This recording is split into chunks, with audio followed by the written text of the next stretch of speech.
Krishna Balaji talkies, ప్రభాత talkies అని 2 ఉంటాయి. అందులో సినిమాలు వస్తే మాకు కోపంగా ఉంటుంది. వెంకట్రామ టాకీస్, విజయ టాకీస్ ఉన్నాయి. అవి కొత్త టాకీసులు, అందులో రావాలని కోరుకుంటాం. కానీ ఈ సినిమా అందులో ఇచ్చా. అయినా సరే మా ఇంటి ఓడో, పైగా మా పశ్చిమ గోదావరి వాళ్ళు ఎన్టీ రామారావు అనరండి, ఎన్టీ ఓడో అంతే లెక్క. మా ప్రేమ మాది, మా ఇంటి ఓడో మా సినిమా. ఏంటి చెయ్యి ఉంటే ఉంటుంది, పోతే పోతుంది అని అందరం నుంచున్నాం అంతే. అలాగా నుంచుని నిలబడి కళ్ళల్లో కళ్ళు పెట్టి చూడు అని సీట్ ఎక్కి ఎగిరేసిన వాళ్ళు నేను ఒక. అలాంటి సరదా డ్యాన్సులు కూడా ఆయన అద్భుతంగా చేసేవాడు అండి, అనుమానమే లేదు ఎక్కడ. అలాంటి పరిస్థితుల్లో అంతేకాదు, ఇంకొక మాట మనం ప్రత్యేకంగా చెప్పుకోవాలి. నేను ఒక 15 ఏళ్ల క్రితం అక్కినేని నాగేశ్వరరావు గారి అశీతి మహోత్సవంలో పాల్గొన్న, 80 ఏళ్ల పండుగ. అప్పుడు గుమ్మడి గారు ఉన్నారు. సరే, అక్కినేని, నాగార్జున వీరందరూ కుటుంబ సభ్యులు అందరూ వచ్చారు. అప్పుడు నేను వేదిక ఎక్కుతుంటేనే రవీంద్ర భారతిలో గుమ్మడి గారు, నరసింహరావు గారు మేము మీ పద్యాల కోసం వచ్చాం అన్నారు. సరేనండి, మిమ్మల్ని సంతోషపెడతానులేండి అన్న. నేను వేదిక ఎక్కాక నాగేశ్వరరావు గారు ఉండగా, నేను ఈ సభకి రావడానికి కారణం ఏమిటంటే నాగేశ్వరరావు గారికి క్షమాపణ చెబుదామని వచ్చాను నేను అన్నాను. ఆయన కూడా ఆశ్చర్యపోయి చూశాడు. ఏమి నాకు చెప్పే క్షమాపణ అంటే, మేము మా రామారావు గారి మీద ప్రేమతో మీ పోస్టర్ల మీద పేడ వేసామండి, అందుకని చెప్పడానికి వచ్చాను.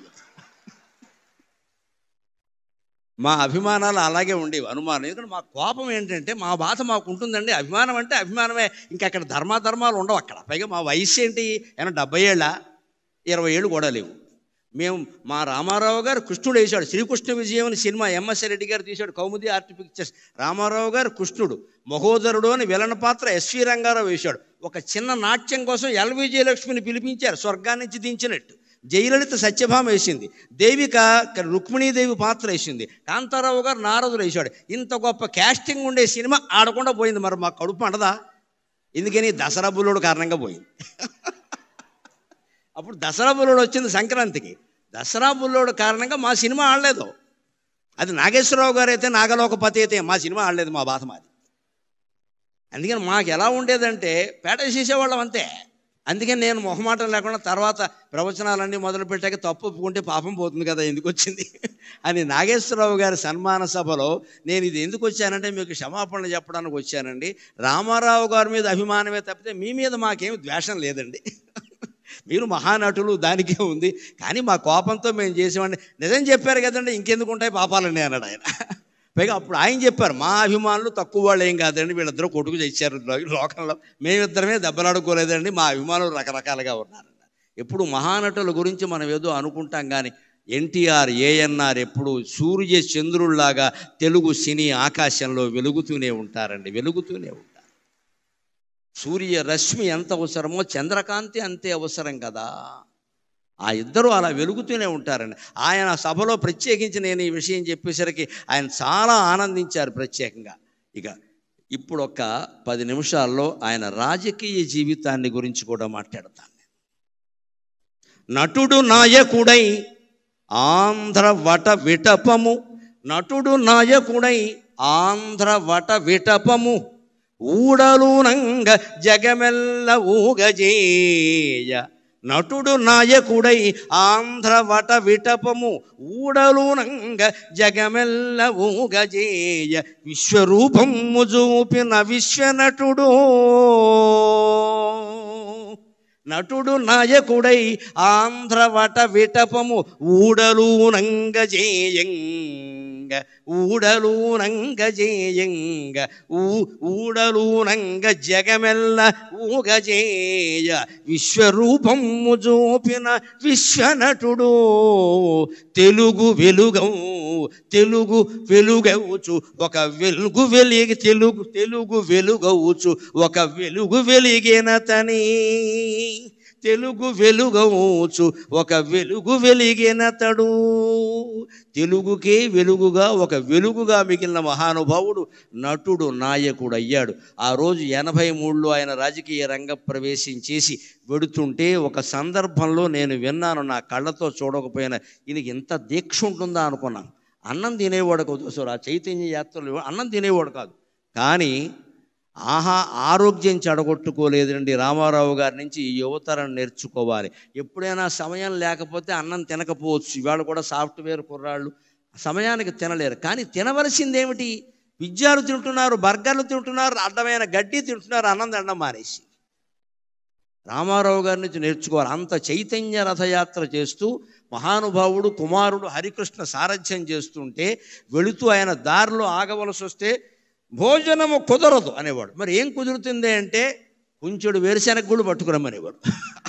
కొంచెడు మళ్ళీ సరిపోవు, ఇక్కడ కొంచెం వేరుశెనగ గుళ్ళు, ఉడికించిన వేరుశెనగ గుళ్ళు పట్టుకొచ్చాక బెల్లం అది కేజీ ఉండాల్సిందే లెక్క.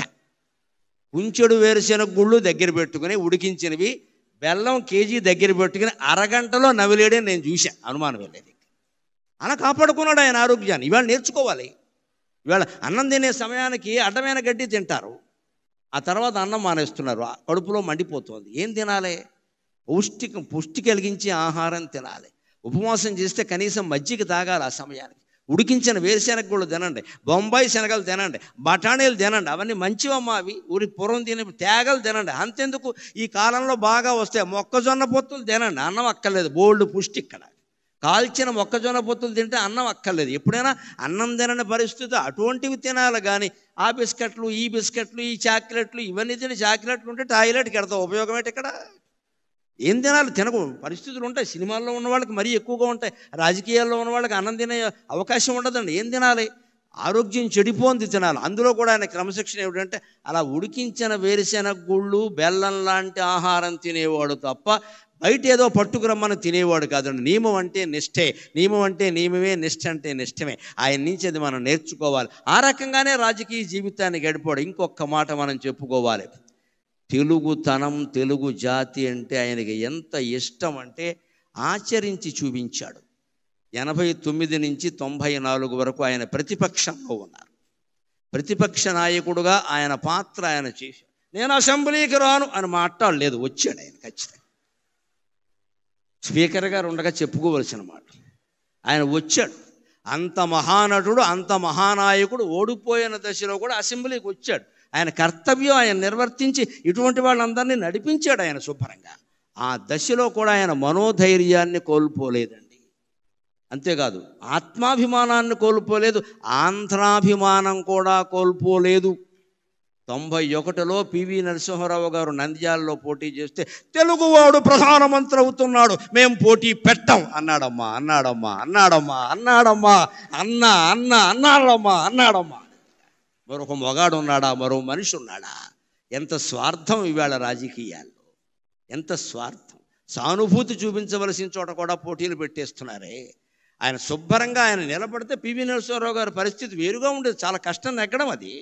అందులో సానుభూతి ఉంది ప్రజలకి, ఈయన పట్ల చాలా సానుభూతి ఉంది. ఈయన ఓడిపోయాడని ఏమవుతాడో తెలియదు. కానీ తెలుగువాడు ఇంతకాలానికి ప్రధానమంత్రి అవుతున్నాడు, నేను అడ్డుపడను, మా తెలుగుదేశం పార్టీ తరఫున పోటీ లేదు అని ప్రకటిస్తే నంద్యాలలో ఎప్పటికీ చెరిగిపోని మెజార్టీ వచ్చింది పివి నరసింహారావుకి. ఎన్టీ రామారావు దయ వల్ల వచ్చింది, ఎన్టీ రామారావు దయ వల్ల వచ్చింది. ఔదార్యం అంటే అది, ఔదార్యం అంటే అది. ఆయన సంచలనాలు చేశాడు, సరదాలు చేశాడు. సంచలనాలు చేశాడు, సరదాలు చేశాడు. రాజకీయాల్లో ఉండగా నిజంగా కార్టూనిస్టులందరికీ రోజు మ్యాటర్ దొరికింది అంటే ఎన్టీ రామారావు దయ్యనే. ఏదో ఓ చలోక్తి విసిరేవాడు, ఏదో పని చేసేవాడు, అందులో ఆవేశమో ఆవేదనో ఏదో ఉండేది. దాని మీద వీళ్ళు జోక్ వేసుకునేవాళ్ళు. ఆయన దగ్గరికి వెళ్ళి ఎవరైనా చూస్తే ఫోన్లేవయా వేసుకొని ఈ విధానికి వాడు బతుకుతాడు, లేకపోతే వాడు కార్టూన్ ఎవడో చూస్తాడనేవాడు తప్ప కక్షలు తీర్చుకునే, మీడియా మీద కక్ష తీర్చుకునే ప్రయత్నం రామారావు చేయలేదండి ఎప్పుడు కూడా. దాన్ని చాలా తేలిగ్గా, చాలా ఎన్ని కార్టూన్లు రామారావు గారి మీద వచ్చిన వ్యంగ్యమైన కార్టూన్లు మరి ఏ నాయకుడి మీద రాలేదండి. ఈనాడు శ్రీధర స్వతంత్రించి ఎంత సరదాగా వేసేవాడు, అవన్నీ సరదాగానే తీసుకున్నాడు ఆయన. అంతేకాదు ఇంకొక మాట చెప్పుకుని మనం సెలవు తీసుకుందాం. ఒక ప్రాంతీయ పార్టీ నాయకుడై ఉండి ఆంధ్రప్రదేశ్ అనే ఒకే ఒక రాష్ట్రానికి కొంతకాలం మాత్రమే ముఖ్యమంత్రిగా ఉండి నేషనల్ ఫ్రంట్ ఏర్పాటు చేసి కన్యాకుమారి నుంచి కాశ్మీర్ వరకు భారతదేశాన్ని ఏకం చేసి ప్రతిపక్షాల కూటమిని ఏర్పాటు చేసిన మహానుభావుడైన సామాన్యమైన విషయం కాదు నేషనల్ ఫ్రంట్. పైగా ఇప్పుడు ప్రతిపక్షాలు కలుపుతున్న వాళ్ళు కూడా సాధించలేని విజయం ఆయన సాధించారు. అయ్యన్న పాత్రుడు గారికి నాకంటే బాగా తెలుసు ఈ విషయాలని. బీజేపీ కమ్యూనిస్టులు ఎప్పుడైనా కలుస్తారండి? అసలు సాధ్యమేనా అది? ఎవరైనా కలుస్తారు కానీ బీజేపీ కమ్యూనిస్టులు కలుస్తారా? ఉప్పు నిప్పులా ఉంటారు కదా, అటువంటి వాళ్ళందరినీ దేశం నాశనం అవుతోంది, మీరు కలవాలి, మీరు కలవాలి. ఇటు అద్వానీ వాజ్పేయిల్ని, అటు కమ్యూనిస్టు నాయకుల్ని ఒప్పించి విపి సింగ్ ప్రభుత్వానికి మద్దతు సేకరించిన మహానుభావుడైన నిజం చెప్పాలంటే. అంటే ఎక్కడ ఇటువంటిది ఎవరు చేయగలుగుతారండి? లోపల నాకు పదవీకాంక్ష లేదు అన్నవాడు చేయగలుగుతాడు. నాకే కావాలి అంటే 30 మంది ఎంపీలను పెట్టి కూడా ప్రధానమంత్రులు అయిన వాళ్ళు ఉన్నారు. మనకు అనవసరం ఇప్పుడు చెప్పుకోవడం. కానీ ఆయనకి ఎంపీలు ఉన్నా సరే కాదు, అదొక నేషనల్ పార్టీ, వాళ్ళు అవనేంటి, మనం సహకారం చేద్దాం, దానికే ఉంది అని సహకరించిన మహానుభావుడు. చివరిగా మళ్ళీ పద్యంలోనే ఆయనకి నివాళి సమర్పించి నేను సెలవు తీసుకుంటాను.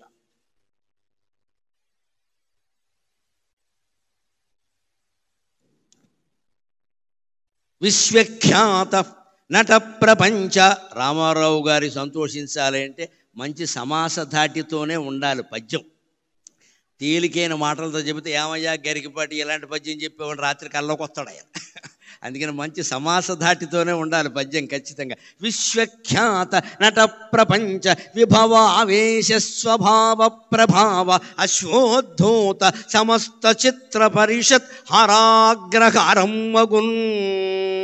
విశ్వఖ్యాత నట ప్రపంచ విభవావేశ స్వభావ ప్రభావ అశ్వోద్ధూత సమస్త చిత్ర పరిషత్ హరాగ్రహారం మగున్. ఏ శ్వానమ్ములు అవేమి వాగుకొనని ఈ సింహము ఆ సింహమే.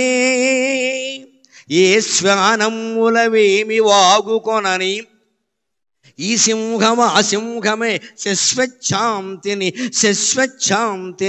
రామరాయుడుగను. శశ్వచ్ఛాంతిని రామరాయుడుగను. స్వర్గమునందు అంతటన్.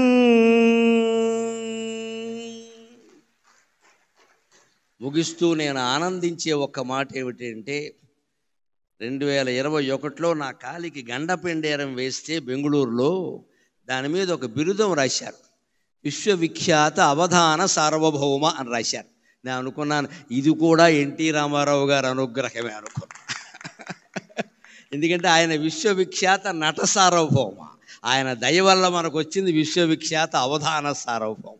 ఆయన రంగంలో ఆయన విశ్వవిఖ్యాతుడు, నా రంగంలో నేను ఆయన అభిమానిగా విశ్వవిఖ్యాతుడిని కాగలిగాను. ఈవేళ 12 కోట్ల మంది తెలుగు వాళ్ళలో 75% మంది నా మాటలు వింటున్నారు అంటే నా తల్లిదండ్రుల పుణ్యం, నా పెద్దల దయ, రామారావు గారు లాంటి వారి ఆశీర్వచనం. ఈవేళ బయటికి వెడితే పదవుల్లో ఉన్నవారి దగ్గర నుంచి ఊరికే పారిశుధ్య కార్మికుల వరకు కనపడి మేము వింటున్నాం గురువు గారు అని నమస్కారం చేస్తుంటే నా ఒళ్ళు నేనే గిల్లుకుని ఆనందిస్తున్నానమ్మా. అభిమాన లోకానికంతటికీ కృతజ్ఞతాపూర్వకంగా నేను నమస్కారం చేస్తున్నాను. నచ్చిన జాలు మీకు వదనంబులు విచ్చిన జాలు, నచ్చిన జాలు మీకు వదనంబులు విచ్చిన జాలు. సాహితీ సచ్చరితంబు బాడుటకు జన్మములెత్తెదా వెనవేలు. నచ్చిన జాలు మీకు వదనంబులు విచ్చిన జాలు, సాహితీ సచ్చరితంబు బాడుటకు జన్మములెత్తెదా వెనవేలు. ఏమిచ్చిన ఈయకున్న మనసిచ్చిన జాలును, ఏమిచ్చిన ఈయకున్న మనసిచ్చిన జాలును. భారతీ కృపన్ పచ్చగనుండు, భారతీ కృపన్ పచ్చగనుండు. ఇంక సెలవా ఇలువాకిలి చూచుకోవలెన్. స్వస్తి.